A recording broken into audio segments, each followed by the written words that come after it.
Hi, it's been a short while since I've made a video or posted on this group, but I wanted to say a few words.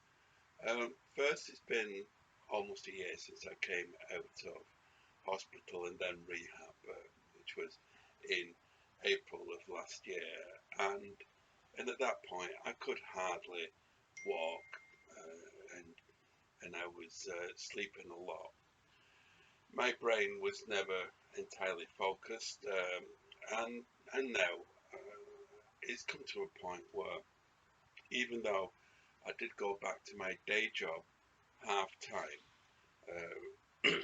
which was good, I've realised that I can't actually cope with working even half time. It's not that I want to do nothing or anything. I will continue doing things, doing voluntary stuff, helping people out when I can, and and writing, which I enjoy, but can be done at my pace. I found it so difficult to continue in work that over the next few weeks that will be coming to a formal end, because quite simply I I don't have the mental agility uh, to think on my feet and make decisions that require quick turnaround. Also, my physical stamina is not anything like it used to be. And when I'd go to work for half day, then I'd come home and I would have to go to bed at least 4 out of 5 days every week. I have to go to bed in the afternoon and then go to bed early in the evening. But this was not doing my mental health any good either. So these things have to change, and I have to take more control of my life and basically stop fighting a battle that I'm going to lose and concentrate on what I can do um, to win. And this I encourage all people, should they be able to to do that, should they be able to manage. Now, this brings me to another point. This week, everything that was paid for before ends. We've we've seen the ending of the need for people to self-isolate, even if they test positive. We've seen it being taken away from statutory sick pay. It was included for a time that if you self-isolated, you would even be paid from day one. Now, self-isolation is not within the statutory sick pay regime.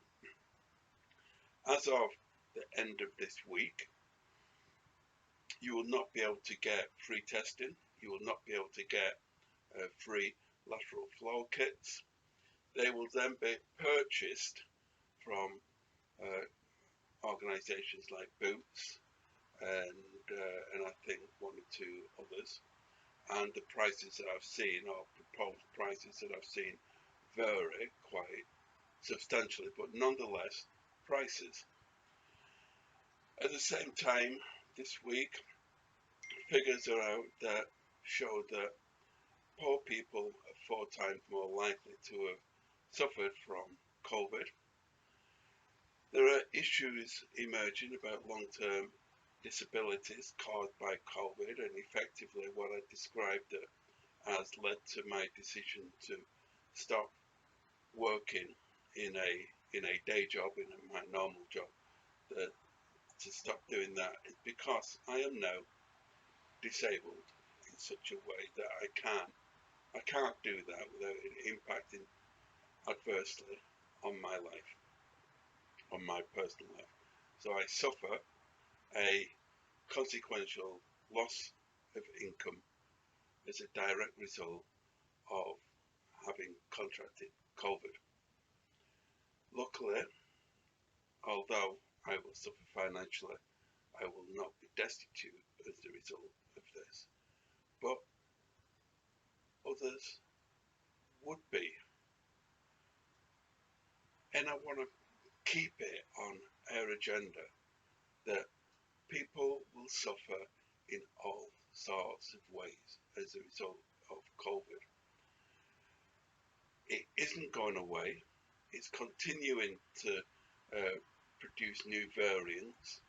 And even though at present those are not as um, those are not as dangerous as previous ones, we still have higher infection rates.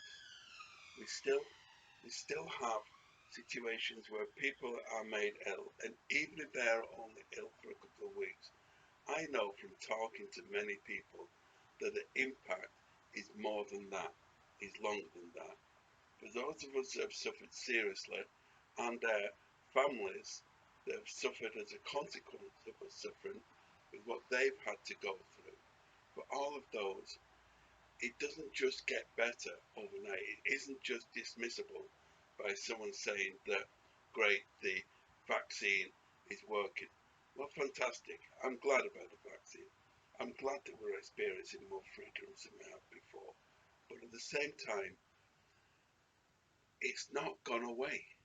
It's not going to go away. And now we have to pay for the test that we're going to take, the lateral flow test. We're going to have to pay for those. And again, who's going to suffer the most? The people that can't afford the money to pay for it.